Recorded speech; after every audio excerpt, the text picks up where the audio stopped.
Bismillahirrahmanirrahim. Assalamualaikum warahmatullahi wabarakatuh. Sahabat rahasia kolbu rahimakumullah. Di dalam video ini kita akan membahas tentang doa yang dilarang diucapkan ketika sholat dan apa saja yang diperbolehkan. Sholat adalah ibadah yang sangat penting dalam agama Islam. Dan saat kita melaksanakan sholat, terdapat beberapa doa yang sebaiknya tidak diucapkan. Mari kita bahas lebih lanjut mengenai hal ini. Pertama, perlu diingat bahwa ketika kita berada di dalam posisi sholat, kita sedang berkomunikasi langsung dengan Allah Subhanahu wa Ta'ala. Oleh karena itu, ada beberapa doa yang sebaiknya dihindari karena bertentangan dengan nilai-nilai agama dan etika yang dianjurkan di dalam sholat. Lalu apa saja doa yang dilarang tersebut? Yang pertama, doa untuk keperluan dunia yang sifatnya duniawi. Ketika melaksanakan sholat, kita seharusnya fokus pada hubungan spiritual dengan Allah. Oleh karena itu, sebaiknya kita tidak mengucapkan doa-doa yang berkaitan dengan keperluan duniawi seperti kekayaan, jabatan, atau hal-hal material lainnya. Sholat seharusnya menjadi momen untuk memperkuat ikatan kita dengan Sang Pencipta dan mengingatkan kita tentang tujuan utama hidup ini, yaitu ibadah kepada Allah. Salah satu contoh doa yang salah adalah sebagai berikut. Ya Allah, berikanlah kepadaku kekayaan yang melimpah, agar aku bisa hidup mewah dan bergengsi di dunia ini.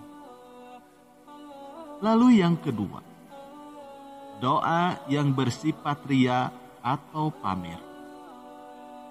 Ketika berdoa di dalam sholat, penting untuk menjaga niat yang ikhlas, yaitu semata-mata beribadah untuk Allah Subhanahu wa Ta'ala, mencari pujian atau pengakuan dari orang lain. Dengan doa yang diucapkan dalam sholat adalah perbuatan riya, yaitu yang merupakan salah satu dosa besar di dalam agama Islam.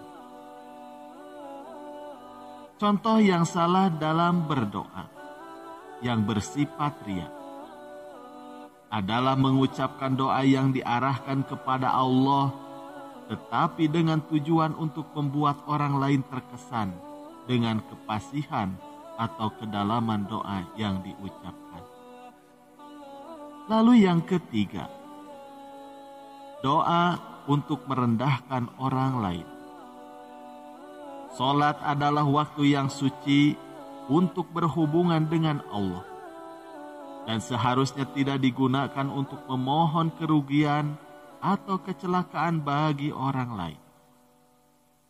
Doa yang merendahkan orang lain, mengutuk atau meminta keburukan pada orang lain sangat bertentangan dengan akhlak yang diajarkan di dalam agama Islam. Contoh doa yang merendahkan orang lain. Ya Allah, timpakanlah malapetaka dan kesengsaraan kepada musuh-musuhku agar mereka merasakan penderitaan yang aku alami. Lalu yang keempat, doa untuk hal-hal yang dilarang di dalam agama. Saat sholat, sebaiknya kita tidak mengucapkan doa yang meminta atau merestui hal-hal yang dilarang di dalam agama Islam. Doa semacam ini sangat bertentangan dengan nilai-nilai agama dan dapat mengakibatkan dosa. Sebagai contoh, doa yang dilarang di dalam agama. Ya Allah, berikanlah aku kesempatan untuk berbuat zina atau mencuri tanpa diketahui oleh orang lain. Lalu yang kelima, doa yang bersifat berlebihan dan bertele-tele. Salat adalah waktu yang terbatas. Oleh karena itu, sebaiknya kita menghindari doa yang panjang lebar dan bertele-tele. Lebih baik menggunakan waktu salat dengan doa yang singkat, jelas, dan bermakna. Doa yang terlalu berlebihan dan bertele-tele dapat mengganggu khusyuk dan kehusuan dalam sholat. Sebagai contoh, mengucapkan doa-doa yang sangat panjang, berulang-ulang, atau mengulang kata-kata yang sama berulang kali tanpa adanya kebutuhan yang jelas.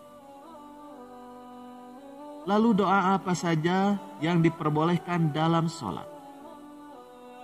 Yang pertama, doa iftitah. Doa pembuka sholat yang dilakukan setelah takbiratul ihram. Contohnya, Subhanaka Allahumma wa bihamdika wa tabarakasmuka wa ta'ala jaduka wa la ilaha ghairuka, yang artinya, Maha suci Engkau ya Allah, dan segala puji bagimu, Maha berkah namamu, dan maha tinggi kemuliaanmu. Tidak ada Tuhan yang berhak disembah selain Engkau. Lalu yang kedua, doa ruku dan sujud. Di dalam ruku dan sujud, kita diperbolehkan untuk berdoa dengan mengucapkan istighfar atau memohon ampunan, dan juga memperbanyak tasbih kepada Allah Subhanahu wa Ta'ala. Contohnya adalah membaca Subhanallah, yang artinya Maha Suci Allah, Astagfirullah, yang artinya aku memohon ampun kepada Allah. Lalu yang ketiga, doa antara salam. Setelah salam, kita diperbolehkan untuk berdoa dengan meminta keberkahan, keselamatan, dan rahmat dari Allah Subhanahu wa Ta'ala. Sebagai contoh, Allahumma anta salam wa minka salam tabarakta ya zal jalali wal ikram. Ya Allah, Engkaulah yang maha sejahtera, dan darimulah keselamatan. Maha suci Engkau, wahai zat yang memiliki keagungan dan kemuliaan. Lalu yang keempat, doa permohonan. Kita juga diperbolehkan untuk memohon kepada Allah di dalam sholat, baik untuk kebutuhan dunia maupun akhirat. Sebagai contoh, memohon petunjuk, kekuatan, kesabaran, keberkahan, atau ampunan. Lalu yang kelima, doa di dalam bahasa sendiri. Selain doa-doa yang diajarkan oleh Nabi Muhammad SAW atau terdapat di dalam Al-Quran, kita juga diperbolehkan untuk berdoa di dalam bahasa kita sendiri dengan kata-kata yang kita pahami dengan baik. Dalam doa ini, kita bisa memohon apapun yang kita butuhkan atau berharap kepada Allah. Perlu diingat bahwa doa di dalam sholat haruslah sesuai dengan ajaran agama Islam, tidak bertentangan dengan nilai-nilai Islam, dan tidak meminta hal yang dilarang atau tidak baik di dalam agama. Selain itu, doa haruslah dilakukan dengan hati yang ikhlas dan penuh kehusuan. Itulah beberapa contoh doa yang sebaiknya tidak diucapkan dalam sholat, karena dapat menyebabkan sholat tidak mendapatkan pahala, malah mendapatkan dosa. Dalam melaksanakan sholat, kita perlu menjaga niat yang ikhlas dan memahami tujuan yang sebenarnya dari ibadah tersebut. Wallahu a'lam bishawab. Semoga apa yang kami sampaikan bisa bermanfaat. Wassalamualaikum warahmatullahi wabarakatuh.